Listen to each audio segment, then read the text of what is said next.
Hello friends, this is Surabhi. Welcome to study hacks. आज के जो इंपॉर्टेंट करंट अफेयर्स हैं UPSC, SSC, PSC, NDA, EPFO banking के लिए बेनिफिशियल है।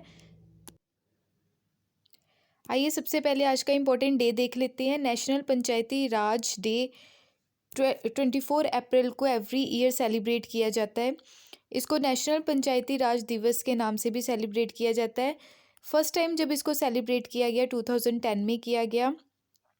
इस बार जो सेलिब्रेट किया जा रहा है इसको 12th नेशनल पंचायती राज डे सेलिब्रेट किया जा रहा है, जो एवरी 24 अप्रैल को मनाया जाता है। पंचायती राज जो इंस्टीट्यूशन है कॉन्स्टिट्यूशनलाइज इसको किया गया through 73rd constitution amendment act 1992 के तहत। हमारे शेड्यूल में 11th शेड्यूल की अगर बात करें तो इसको कॉन्स्टिट्यूट किया गया 73rd कॉन्स्टिट्यूशन अमेंडमेंट एक्ट 1992 के तहत, जिसको पंचायती राज का स्टेटस दिया गया। उसी के साथ साथ 12th शेड्यूल को एड ऑन किया गया। किससे रिलेटेड? म्यूनसिपैलिटीज से रिलेटेड है ये 1992 74 constitution amendment act related to municipalities. Panchayati Raj जो इंस्टीट्यूशन सिस्टम है ये रूरल लोकल सेल्फ गवर्नमेंट की बात करता है, यानी कि ग्राउंड लेवल पे। नेक्स्ट है world veterinary day. World veterinary day जो है इसका बेसिकली मतलब क्या है? पशु चिकित्सा, यानी कि पशुओं का पालन करना, उनकी देखभाल करना। एवरी ईयर सेलिब्रेट किया जाता है 24 अप्रैल को। इसकी जो थीम है इस साल की वो है environmental safety for enhancing animal and human wellbeing. ये अपॉर्चुनिटी है किसकी? सेलिब्रेट करने की, ऐसे कंट्रीब्यूट देना वेटरनरीज को, यानी कि एनिमल की हेल्थ में, लोगों की हेल्थ में और इन्वायरमेंट को प्रोटेक्ट करना। इसका बेसिकली क्या है? एम है। नेक्स्ट चलते हैं मधु क्रांति पोर्टल एंड हनी कॉर्नर्स। इसका क्या मतलब है? यूनियन मिनिस्टर जो है एग्रीकल्चर एंड फार्मर वेलफेयर, उनके द्वारा लॉन्च किया गया मधु क्रांति पोर्टल एंड हनी कॉर्नर्स। ये एक पोर्टल जो है ये डिजिटल प्लेटफॉर्म है। ये डिजिटल प्लेटफॉर्म ऑनलाइन रजिस्ट्रेशन के ज़रिए क्या करेगा? शहद प्राप्त करने के रिसोर्सेज का पता लगाने में मदद करेगा।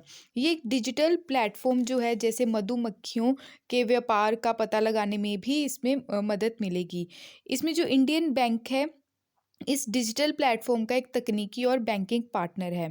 ठीक है, ये पोर्टल जो है शहद मिशन के कार्यक्रम में सहयोग सिद्ध होगा। भारत सरकार ने शहद मिशन के माध्यम से किसानों की आय में वृद्धि, रोजगार सृजन और निर्यात को बढ़ाने का लक्ष्य रखा है।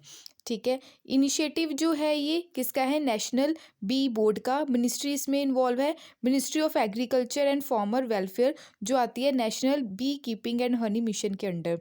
ये जो पोर्टल है ये डेवलप करेगा ऑनलाइन रजिस्ट्रेशन, ये मैंने पहले ही आपको बता दिया। अचीव करेगा ये ट्रेसेबिलिटी, ट्रेस करेगा कहाँ कहाँ से हनी सोर्सेज प्राप्त किया जा सकता है, और बी हीव प्रोडक्ट देखने को मिलेंगे डिजिटल प्लेटफॉर्म पे। इसकी जो हनी की क्वालिटी है इसको भी इस प्लेटफॉर्म में चेक किया जाएगा। सोर्स जो रहेगा इसका अडल्ट्रेशन रहेगा हनी का। ये जो पोर्टल है ये मदद करेगा फार्मर्स की इनकम को बढ़ाने में, इसके एक्सपोर्ट को बूस्ट करने में और इंक्रीज़ करने में जो एम्प्लॉयमेंट जनरेशन रहेगी। पोर्टल जो है इसका डाटाबेस स्टेक होल्डर इसमें इन्वॉल्व है हनी प्रोडक्शन में। मार्केटिंग चेन जो रहेगी प्रोडक्शन और सेल की। साथ ही साथ क्या देखने को मिलेगा? जो हनी है इसको इंटरनेशनल मार्केट में कैसे इंक्रीज़ करना है, कैसे एक्सपोर्ट करना है इसका। हनी जो कॉर्नर्स हैं वो स्पेशल स्पेसेस देखने को मिलते हैं किसके? मार्केटिंग के, और सेल जो देखने को मिलेगी हनी की अनदर कंट्रीज़ में। ऑपरेट जो किया जाता है इसको national agriculture corporative market federation of India limited के द्वारा इसको ऑपरेट किया गया है। National agriculture corporative market federation of India जो है ये रजिस्टर है अंडर किसके? Multi state corporative society act के अंदर, जो सेटअप किया गया 1958 में।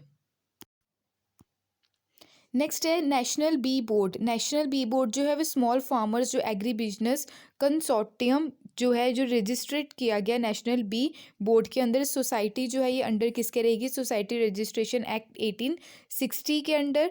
2000 में इसको क्या किया गया? रिकॉन्स्टिट्यूट किया गया, और 2006 में इसको इम्प्लीमेंट किया गया। प्रेजेंटली अगर नेशनल बी बोर्ड की बात करें, इम्प्लीमेंट किया जाता है इसको नेशनल हॉर्टिकल्चर मिशन के तहत और horticulture mission for north east and Himalaya state के under. National B keeping and honey mission की अगर बात करें तो ये भारत सरकार की क्या है, एक सेंट्रल सेक्टर योजना है। सेंट्रल सेक्टर और सेंट्रल स्पॉन्सर में आपको डिफरेंस पता होना चाहिए। सेंट्रल स्पॉन्सर में क्या रहेगा, सेंटर और स्टेट दोनों मिलके काम करेंगे, बट सेंटर का जो शेयर रहेगा वो ज़्यादा रहेगा, यानी कि सेंटर का 60%, स्टेट का 40%। अगर सेंट्रल सेक्टर की बात करें तो टोटली शेयर किसका देखने को मिलेगा, ओनली सेंटर का देखने को मिलेगा। क्लियर है। आत्मनिर्भर भारत कार्यक्रम के तहत इस मिशन के लिए 500 करोड़ इसमें इम्प्लीमेंट किए जाएंगे। ये जो आवंटन है वर्ष कौन कौन से ईयर के लिए इसको इम्प्लीमेंट किया जाएगा, 2020 और 21 से 2022 टू 23 के लिए किया जा रहा है। ये इस मिशन का जो एम है वैज्ञानिक रूप से क्या है, मधुमक्खी का जो पालन है उसको बढ़ावा देना। ठीक है, मिशन जो है आत्मनिर्भर भारत स्कीम के तहत इसको लॉन्च किया गया है, सेंट्रल सेक्टर स्कीम है। एम जो है, ठीक है, साइंटिफिक बी कीपिंग डेवलपमेंट करना। अचीव जो गोल रहेगा स्वीट रेवोल्यूशन इम्प्लीमेंट जो किया जाएगा नेशनल बी बोर्ड के थ्रू। नेशनल हनी जो मिशन है वो लॉन्च किया गया था 2017 में विद स्वीट रेवोल्यूशन के नाम से भी इसको जाना जाता है। स्वीट रेवोल्यूशन जो है 2016 में लॉन्च किया गया। Honey under honey mission khadi and village industry commission के अंडर आती हैं ये सब चीज़ें। नेक्स्ट है एक डिजीज़ के बारे में बात हो रही है जिसका नाम है ब्रुसलोसिस डिजीज़। ये एक ब्रुसेला बैक्टीरिया है। इसके कारण ये किसके कारण होती है, बेसिकली ये पता होना चाहिए आपको। ये एक बीमारी है, वेटरनरी एनिमल्स में पाई जाती है। वेटरनरी हमने डे भी अभी डिस्कस किया कुछ टाइम पहले, मतलब जो हम पशु पालन करते हैं, पशुओं की जो देखभाल करते हैं, उन एनिमल्स में पाया जाता है ये। और ये ह्यूमन बींग्स में जानवरों से आती है। ठीक है, ये बीमारी फैलती है किससे, एनिमल से। इसका जो साइकिल है ये ट्रांसमिशन होता है एनिमल में, जो साइकिल इसका चलता है थ्रू दी एनिमल, ये ह्यूमन बींग में ट्रांसमिट हो जाती है। इसके कुछ करेक्टरिस्टिक्स भी होते हैं इस डिजीज़ के, ये किस टेम्परेचर में एग्जिस्ट करता है और किस इन्वायरमेंट में। ये सारे कंबाइंड फैक्टर हैं जो डिटरमाइन करते हैं कि ये कैसे ट्रांसमिट हो सकती है, ये एनिमल से ह्यूमन में कैसे आती है। ठीक है, पहले क्वेश्चन तो ये आ जाता है कि एनिमल से ह्यूमन में आती कैसे है ये। अगर जानवर जो है इन्फेक्टेड है और ह्यूमन उसको टच कर रहा है, अगर कोई ईटिंग इन्वॉल्व है या फिर ड्रिंकिंग इन्वॉल्व है, यानी कि मिल्क वगैरह इन्फेक्टेड एनिमल का, तब भी ये ह्यूमन बीइंग में क्या हो जाती है, ट्रांसफ़र हो जाती है ये बीमारी। ठीक है, इसलिए जो दूध रहता है उसको हमेशा बॉयल करके ही पीना चाहिए। ठीक है, अगर डायरेक्ट दूध ऐसे बिना बॉयल किए ही पी लिया तो इन्फेक्टेड अगर एनिमल का हुआ तो वो बीमारी जो है आपकी बॉडी में एंटर कर जाएगी, तो एक डिजीज़ हमारी बॉडी में आ जाता है। ठीक है, बेसिकली ये पर्पस है इसका, किसका, ब्रुसलोसिस डिजीज़ का। रिसेंटली ही केरला में क्या हुआ है, प्रिवेंटिव इनिशिएटिव जो मेजर लॉन्च किए गए हैं केरला गवर्नमेंट के द्वारा, जूनोटिक इन्फेक्शन जो है ब्रुसलोसिस से रिगार्डिंग, ठीक है, डिटेक्ट किया गया है सम डेयरी एनिमल्स में इस बीमारी को।